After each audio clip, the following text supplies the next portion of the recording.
얘는 얘가 한 600 정도 되면 얘는 한 800, 900 이렇게 돼요. 그러니까 지금도 빌라가 이제 지분당 가격으로 이제 얘기하니까 가격이 이제 얘가 평당 한 3,500 정도 하거든요. 3,300. 지분이 좀 큰 것들은 뭐 3,000도 있고 지분이 좀 작은 거는 4,000, 5,000도 있는데 근데 얘 같은 경우는 얘보다는 최소한 5,500만 원 이상은 비싸요. 그래서 얘는 기본 한 평당 4,000부터 시작을 합니다.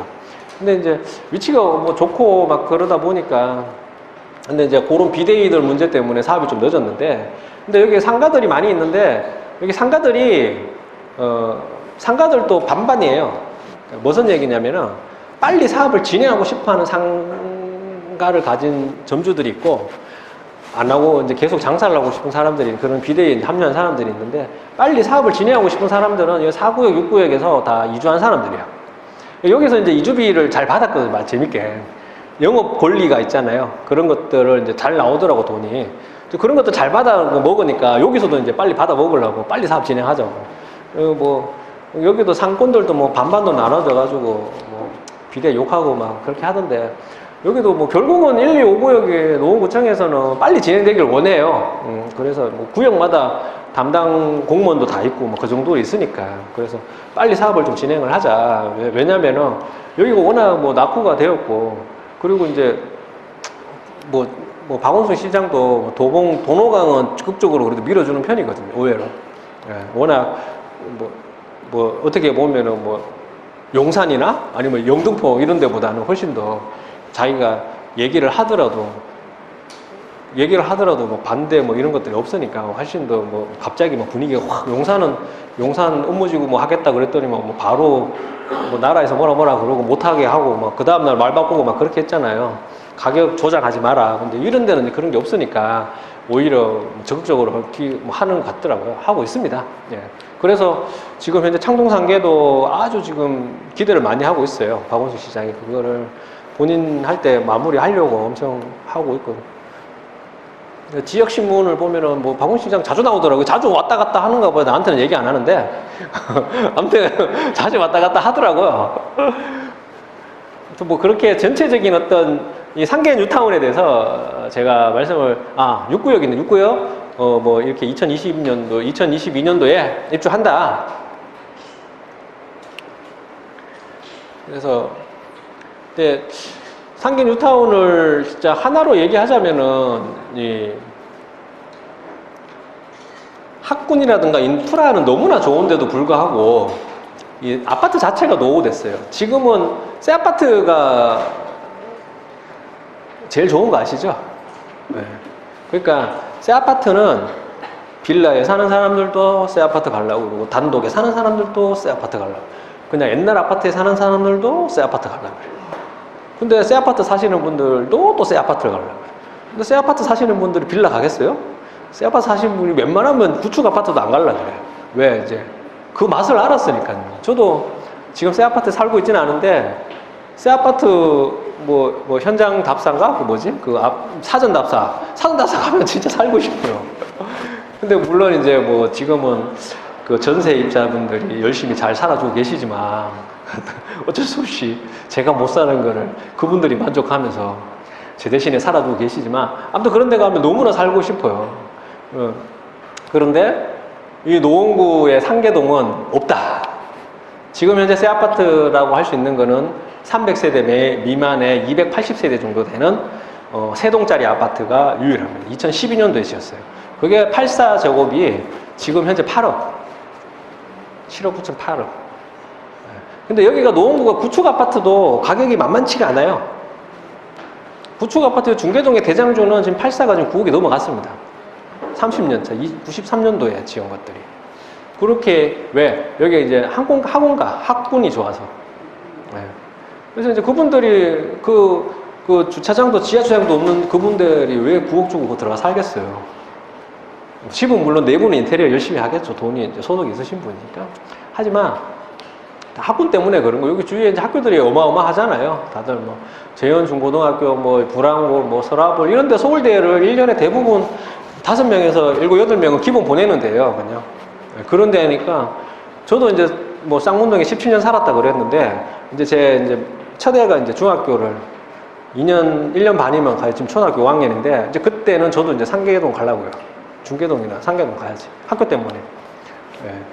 그리고 자녀, 저는 공부를 못했지만, 우리 아이는 잘 시키고 싶어요. 저는 고등학교 때 항상 뒤에 앉아서 이렇게 놀던 거라 가지고. 그래서 뭐, 그래도 제가 미안해서 제가 제 모습이 부끄러워서 공부하라고 얘기할 수는 없지만 그 환경을 만들어주면 애가 공부할 거 아니에요. 지 친구가 열심히 공부하는데 여기는 뭐 걸어가면서도 단어 외우고 책 본다는데 이 동네가 아무튼 그렇게 이 지역의 학생들 때문에 부모들이 당연히 자녀 교육 신경 안 쓸 수가 없잖아요. 그래서 자녀 교육을 위해서 시립도 괜찮아요. 그래서 여기서 뭐 중계동 학원가가 어떠냐면은 아무리 뭐 학생이 없어서 학원이 뭐 죽는다 그래도 아직도 가보면 어마어마합니다. 근데 문제는 뭐냐면은 이 학원가라든가 여기 노원역에 아까 사건이 형성돼 있던 그런 여러 고소득자들이 생각보다 많아요. 노원구에 없진 않아요. 그래서 이런 새 아파트를 사줄 수 있는 사람들이 이 지역 내에도 충분히 있다는 거죠. 그러니까 아무리 새 아파트가 좋아도 고소득자가 없는 데는 새 아파트 지어봤자 가격이 지방이 마찬가지. 지방에 만약에 고소득자가 없다면 어떻게 돼요? 새 아파트를 사줄 사람이 없으니까 그만큼 가격 못 받쳐주는 거죠. 한정된 자원에서. 근데 상계동은 고소득자가 많습니다. 제 친구의 신랑도 여기서 수학 선생님을 하는데 소득이 꽤 높더라고요. 원장도 아닌데 그냥 선생으로만 있는데 저랑 나이가 비슷한데도 그래도 원장을 나이인데도 그냥 선생이 낫대요. 머리 안복 잡고 그냥 강의만 하고 소득이 꽤 괜찮다고. 그렇게 하는데도 여기 그냥 아파트 여기 40평대 아파트 살고 있어요. 구축 아파트. 네. 이런 분들이야 뭐 당연히 새 아파트 생기면 소득이 있으니까 들어가겠죠. 그리고 두 번째는 여기 노원구에 있는 여기 상권들이 상당히 많이 형성되어 있잖아요. 여기에도 의외로 고소득자들이 상가에 많아요. 상가 장사하시는 분들 현금 뭉치 들고 다니시는 분 되게 많아. 이분들이 다 여기 주위에 지내는데 새 아파트 생기면 들어가. 여기가 바로 창동 도시재생사업이 여기에요. 여기 뭐 서울대 의사가 여기 산다. 자, 그러면 막 여기 여러 사람들이 산다. 뭐 바이오 산업 해가지고 좀 나름 지식 있는 분들이 산다. 지하철 2정거장 타고 가겠죠. 차로 여기서는 10분 안 걸려요. 근데 이렇게 새 아파트 이렇게 들어가는 거죠. 그리고 교육 잘 돼 있겠다. 새 아파트겠다. 주위에 롯데백화점, 뭐 롯데마트. 저도 여기 쌍문동에 살고 있지만 뭐 밥 먹고 뭐 옷 사고 이런 거 여기 노원구 가서 상계동 가서요. 여기서 15분 가면 되거든요. 네, 확실히. 그리고 이제 여기가 이제 젊은 사람들이 많이 살아요. 쌍문동은 가면은 식당에 가면은 할머니 할아버지 되게 많이 계신데 상계동 가면은 다들 뭐 애기 엄마 애기 아빠들 와가지고 애기 안고 다 식사하고. 네. 그러니까 젊은 사람들이 아무래도 또 어떤 새 아파트에 대한 물론 그 나이 드신 분도 새 아파트 열망이 대단하시더라고요. 왜냐면은 저희 부모님이 이제 뭐 진갑이 되셨는데 시골에서 이제 농사 지으시는데 영천이에요. 영천. 시골이 영천인데 거기 사시는데 근데 귀농을 하셨죠. 귀농하셔가지고 집을 진짜 그럴듯하게 잘 지으셨어요. 방 2개 해가지고 자식들 오면 이제 뭐 그 방도 있고 거실도 크게 해가 지었는데 한 2년 사시더니만 영천에 새 아파트 분양받아 이사 가시더라고. 못 살겠다고. 그래도 그 옆에 아파트 한 5천만 원 밖에 안 하는데 리모델링에 사세요. 1억 5천, 새 아파트는 1억 5천, 옆에 구축 아파트는 8천이 안 되는데 그래도 한 8천만 원 배 차이가 나는데 새 아파트 들어가 사시더라고요. 그만큼 그 신축 아파트에 대한 그 열망은 젊은 사람들 뿐만 아니라 나이 드신 분도 어마어마하더라고요. 저도 깜짝 놀랐어요. 저희 부모님 대구에서 진짜 30년 된 아파트 계속 사셨거든요. 그래도 이제 더 이상은 오래된 아파트 살기 싫다 그러더라고요. 교통도 불편하고 뭐 주차도 불편하고 뭐 커뮤니티도 이런 것도 없으니까 지금은 저희 어머님 농사 이제 끝나면 그 안에서 뭐 탁구 치고 도서관 가고 이런 거 수영장은 없어 거기는. 근데 아무튼 뭐 그렇게 커뮤니티가 잘 되어 있으니까 자기들끼리 그런 거 그렇게 여가 활동 하시면서 시골에서 농사 지으시는데도 사는 거는 또 그렇게 신축에 잘 사시더라고요. 잘했다고 생각을 드는 거예요. 그렇게들 많이 하는 거. 지금 여기 아파트들은 30년 된 것들은 다들 지하주차장도 없고 커뮤니티는 말도 할 것도 없고요. 그리고 또 뭐 층간소음이라든가 이런 것들이 많이 불편하죠. 그리고 뭐 녹물도 얘기 나오고 뭐 이런데 그런 것들이죠. 이제 그런 것들을 이제 전체적으로 봤을 때는 그래서 이 상계 뉴타운이 그리고 이게 하나 더 있구나. 이제 이 동북선도 소재가 많습니다. 예, 아주 아까 제가 GTX 신호선보다 동북선을 더 비중 있게 본다는 이유가 그거예요. 상계동에 사실 물론 GTX 신호선도 이용하시겠지만 이 동북선을 더 많이 이용할 것 같아요. 왜냐면은 다 7호선, 환성, 1호선, 환성, 뭐 4호선, 4호선은 여기서도 환성되지만 6호선, 제기동, 뭐 여기 가면은 강남역, 뭐 이렇게 분당까지 뭐 이렇게 쭉 모든 환성들이 상당히 잘 돼요. 그러니까 동북권에는 지금 뭐가 있냐면 우이신설선이 있어요. 우이신설선은 그 신설선 생겨가지고 가격이 좀 오르긴 올랐어요. 근데 그 우이신설선을 잘 보시면은 그 일자리가 있는 곳을 지나가지 않아요. 그냥 그 마을, 이 마을, 저 마을만 지나가는데요. 그러다 마지막으로 4호선이랑 한번 붙는 거지. 마지막으로 4호선을 한번 붙어서 이제 가는 건데 얘는 완전 차원이 다른 거라니까요. 다 붙어요, 다 붙어. 환성역이 8개야. 한정거장 지날 때마다 환성역이 그냥 나와. 그래서 갈 데가 너무나 많은데 이게 바로 이제 상계역 바로 옆에 이제 뭐 한정거장 가고 아니면 걸어서도 10분 가는 거리에 그 교통이 획기적으로 좋아지는 거예요. 그래서 제가 말씀드리는 게 GTX 신호선도 물론 좋지만 그거보다 동부 경철선이 지금 아까 제가 말씀드렸잖아요. 이번 달 28일 날 착공식 합니다. 착공식 하면은 뭐 경천철 우이 신선선은 생각보다 좀 빠르게 됐어요. 그게 그렇게 많이 일반 지하철보다는 공간이 좀 짧은 것 같더라고요. 그래서 생각보다 한 4년, 5년 만에 지은 걸 봐서. 그러니까 제가 보기에는 동북선 경전철이 들어서는 게 빠르겠어요? 아니면 상계 뉴타운이 비슷하게 된다는 거죠. 그러니까 교통이 없고 뭐 있던 호재가 아니고 이 호재랑 동시에 다. 자, 아까 여기 저기 창동상계도 한 6년이면은 다 마무리 그런 얘기들이 다 될 거예요. 왜? 지금 철도 촬영기지 이런 것들도 다 됐거든요. 여기도 이거 연장하는 거예요.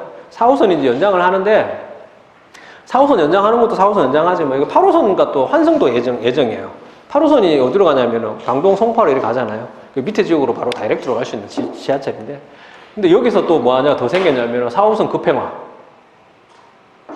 제2 뭐 서울시 뭐 노선도인데 계획도인데 지하철 계획도인데 이 4호선 급행화로 인해서 직주 건점이 더욱더 빨라지겠죠. 여기는 이제 뭐 밑에까지 인천까지는 안 가고 남태령까지 이제 이게 하는 건데 아무튼 뭐 9호선 급행이랑 똑같은 거예요.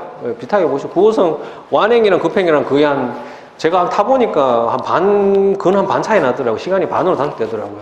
그리고 그 정도로 이제 단축되게 이제 만들면은 여기 그건 당국에 출발해. 4호선. 그렇게 예정이에요. 출발이 이제 당국에. 어디로 할지는 이제 뭐 환성이랑 여러 가지 뭐 설계를 봐서 이제 결정할 거겠지만 아무튼 뭐 4호선이 사실 업무로서 노선이 상당히 괜찮거든요. 서울도 가지, 뭐 종로도 가지, 쭉 내려가 사당도 가지, 뭐 이렇게 2호선도 연결되지. 자, 그렇습니다. 근데 이제 뭐 근데 왜 이제 우리가 상계 뉴타운을 주목해야 되냐면은 사실 돈이 한 3억이나 4억 있으신 분들은 다른 데 투자하세요. 이문희경 투자하세요. 이문희경 괜찮습니다. 3억 들어갈 수 있는. 그리고 이제 4억 청량리 좋아요. 동북권에서는 좋아요. 근데 내가 한 2억 미만으로 있다. 이걸로 뭐 아파트 제가 말씀드렸잖아요. 처음에 말씀드린 거 기축 아파트도 3억이 들어가야지 투자 가능해요. 근데 지금같이 이런 신축 아파트 신드롬에 빠져 있는 이 시대에서 신축 아파트의 공급이 부족해서 분양가 상한제 하니까 신축 아파트 살고 있는 사람들은 찬성하잖아요. 빨리 해라고 난리잖아요. 그런 거 뭐예요? 다 신축 아파트 희소성이잖아요. 그 희소성의 대표적인 게 지금 서울에서는 택지 개발이 아니니까 재개발, 재건축은 끝난 거지 이제는 뭐 현 정권에서는 재개발 남아 있는데 그 중에서도 내 돈으로 2억 가지고 구축 아파트도 지금 일부 지역에 투자를 못 하는데 대부분 서울 전역에 오늘 찾아봐도 할 수 있죠. 10평짜리 아파트 할 수 있을 거예요. 도봉구에. 그거 이상 아니면은 2억 미만으로 할 수 있는 데가. 근데 신축 아파트를 투자할 수도 신축 아파트가 들어가는 아파트에 투자를 하면서 재개발의 사업을 같이 동참한다면은 처음에 우리 김재경 소장님이 얘기한 것처럼 기축 아파트를 사면은 가격이 오를지 내릴지는 모르지만 이 재개발은 신축 아파트의 기준을 가지고 가면은 그냥 가격이 오르는 거예요. 사업만 잘 되면. 그 같이 이제 사업에 동참하는 거죠. 저는 조합원이기 때문에 그 사업에 이제 아까 상계뉴타운 1구역의 조합원이니까 그 상계뉴타운 1구역의 사업에 나는 같은 사업자가 되는 거죠. 같이 이제 사업에 동참하기 때문에 훨씬 더 내가 하는 건 사실 없어요. 해봤자 뭐 총회에 참석해가지고 뭐 찬성표 도장 한번 찍어주고 예. 뭐 그렇게 하는 건데 아무튼 뭐 그렇게 하더라도 그게 되면 훨씬 더 지금 현재 장이 뉴타운 동부권의 굵직한 재개발을 제가 찍어봤습니다. 뭐 지금 진행 중인 거, 뭐 기름 뉴타운 이런 것들은 뭐 사업이 좀 마무리된 단계고 청량리라든가 이문희경, 장이 뉴타운, 상계 뉴타운 이런 데가 지금 한참 막 사업이 진행 중이고 사업이 막 들어가고 하는데 지금 여기 청량리 재개발 들어가려면 최소한 4억, 이문희경 아무리 작게 들어도 3억은 들어가야 돼요. 현금 3억 있어야 돼. 3억 한 5천 원 있어야 돼요. 그리고 장인 뉴타운도 뭐 마찬가지고 뭐 지금 그래서 근데 지금 상계 뉴타운 같은 경우는 2억으로 들어갈 수 있는 서울에서 유일한 지역이죠. 그래서 이 지역이 지금 지도를 봐도 물론 동부권의 끝자락이라 그러지만 많은 투자 수요가 들어올 수밖에 없는 게 그 주위에 있는 경기권에 사시는 분들이 가격만 맞으면 들어오고 싶어 한단 말이에요. 지금 가격이 사실 지금 여기 그게 상계 센트럴이랑 별내랑 한 1억 정도밖에 차이 안 나요. 네. 자 그러면은 1억 정도 차이 안 나면은 들어올 값어치가 충분히 있는 거 아니에요? 노원구에 사셨던 분이라 그 가격이 더 벌어지는 거죠. 더 벌어질 수밖에 없는 구조죠. 이거 팔고 1억 대출 내가지고 별내 신도시에 좀 뭐 대장주는 한 6억 한 5천, 7천, 7, 8천 되는데 그 대장주의 아파트 팔고 내가 1억 대출 받아가 새 아파트 지금 현재 뭐 8억이라면 들어갈 수 있는 거죠. 근데 그런 투자 소유자들이 더 많아질 수밖에 없으니 가격은 사실 더 올라가겠죠. 자, 장인 뉴타운을 볼게요. 제가 뭐 장인 뉴타운도 괜찮게 생각을 하는데 장인 뉴타운에 새 아파트 들어가려면 주위에 새 아파트들이 엄청 많아요. 이문희경도 있지, 뭐 청량리도 있지, 옆에는 기름도 있지, 미아도 있지. 뭐 다 갈대가 천지빛깔이에요. 네. 특별히 호재는 장인 뉴타운은 아파트 단지 내에 있는 건데 아무튼 뭐 그렇게 되는데 상계 뉴타운에서 새 아파트 노원구 사시는 분이 간다. 학교 때문에 간다. 그러면은 갈대가 한 군데밖에 없는 거예요. 그러면 어떻게 돼? 투자자는 더 몰리겠죠. 물론 이제 재건축에 서 2022년도에 입주한 천세대 아파트는 있지만 그거 외에 뭐 사업이 진행되는 뭐 노원구에서는 지금 재개발 사업 진행되는 거 아까 상계 뉴타운 그리고 이제 중계본동 재개발이 하나 있긴 있어요. 근데 거기는 이제 여기랑 조금 멀고 이래서 투자 가치는 뭐 충분히 있다고 봅니다. 그 중계본동에 관심이 있으신 분들은 저한테 개별로 말씀해 주시면 제가 또 그 부분에 대해서 좀 설명을 좀 해드릴 건데 아무튼 대단지에 모여있고 7,000세대, 중계본동은 한 2,000세대밖에 안 돼요. 그러면 이제 오히려 좀 전체적으로 다 모여있는 데고, 그 학원의 학교 인프라든가 이런 것들을 다 했을 때, 지금 현재 2억이면은 1억 8천 들어간다? 평당 3천이다? 심지어 뭐 무허가 같은 경우는 내셔놓은 1억 5천이면 들어갈 수 있거든요. 그 1억 5천 묻어놓으면은 아파트를 받을 수 있는 권리가 생기는 거예요. 그러면은, 그걸 가지고 계시는 분은 어디에 어떤 뭐 경기도의 아파트 갭 투자 1억 5천, 2억 주고 하는 것보다 입주 물량 폭탄인 경기도보다는 뭐 GTX, 뭐 A 노선, C 노선 뭐 있는 것보다 훨씬 더 많대요. GTX A 노선 경기도 저 투자했어요. 일산에 투자해가 지금 쫄망, 완전 폭망 지금 상태예요. 네. 폭망이지만 사실 걱정은 안 합니다. 왜냐면은 투자를 좀 많이 하시면은 이게 알게 돼요. 왜냐하면 내가 세금을 많이 내잖아요. 세금을 내면은 그 조금 하나를 폭망이 되더라도 만회가 되는 거예요. 물론 내가 투자한 돈의 어떤 내 시간에 대해서는 내가 손해를 보는 건 확실하지만 내가 예를 들어서 GTX A 노선 때문에 주엽동에 하나를 샀는데 그게 2억 5천에 샀는데 지금 뭐 2억 3천, 뭐 2억 2천 이렇게 해요. 2년 가지고 3년 가지고 있었는데 던지고 싶어. 던지면 돼요. 왜? 내가 3천만 원을 손해를 보더라도 내가 3천만 원, 세금을 3천만 원 낼 게 있으면 그 당해 3천만 원 내면은 그걸로 그냥 세금 안 내고 이렇게 되는, 쌤쌤이 되는 거예요. 투자를 많이 하면은 좀 좀 담남해진다 그래야 되나? 그렇게 되더라고요. 그래서 뭐 투자가 했는데 떨어져도 별로 걱정할 게 없어요. 왜냐면 다른 거 어차피 세금 낼 거 그 당에 맞춰서 팔고 내가 세금 내면은 내 빠져나올 구멍이 생기는 거잖아요. 그래서 근데 GTX 이런 노선의 경기도 투자는 좀 저도 투자를 한참 GTX 한참 2, 3년 전에 할 때 했었는데 지금은 좀 후회하고 있죠. 그렇더라고요. 네, 그렇더라고요. 그래서 경기도 투자는 진짜 이게 쉬운 게 아니구나. 경기도 첫 투자했는데 쉬운 게 아니구나라는 걸 저는 진짜 몸으로 느꼈어요. 지금도 느끼고 있어요. 그 정도로 하는데 서울 시내에 이렇게 저평가가 되어 있고 서울시에서 밀어주고 우리가 가지고 있는 만약에 2억 미만의 돈으로 된다면은 되는 게 있고 신축 신드롬에 빠져 있는 이 서울의 시민들이 된다면 되고 있고 지금 되고 과정 중에 있으니까 투자를 하셔서 끝까지 투자하시면 좋지만 중간에 어느 정도 작년 내년이나 2년 있다가 관리처분 전에 빠지셔도 충분히 그 투자 금액 이상의 수익은 충분히 난다고 저는 확신을 하거든요. 그래서 저도 투자하고 우리 김재경 소장님도 투자하고 몇몇 또 투자하실 분들이 저쪽이 보이는데 아무튼 그렇게 투자는 하는 게 맞아요. 그래서 만약에 오히려 GTX 이런 경기도에 있는 1억대 이렇게 투자하는 것보다는 여기가 10배 곱절 이상이 낫다는 거죠. 지금도 그렇고 더 그럴 수밖에 없는 거예요. 어떻게 제가 상계 뉴타운이랑 어떤 도시재생사업에 대해서 창동상계 도시재생사업에 대해서 말씀을 진짜 지루하게 지겹도록 많이 했는데 어떻게 좀 많은 도움이 되셨나요? 아, 예. 그래서 일단 뭐 여기 오셨는데 한번 잘 생각을 해보시고 뭐 저희가 이제 이런 물건들도 많이 금매라든가 이런 투자 물건을 가지고 있으니까 잘 한번 선택해 보시면 좋겠습니다. 여기까지 투미 부동산 컨설팅의 김경태 부장이었습니다.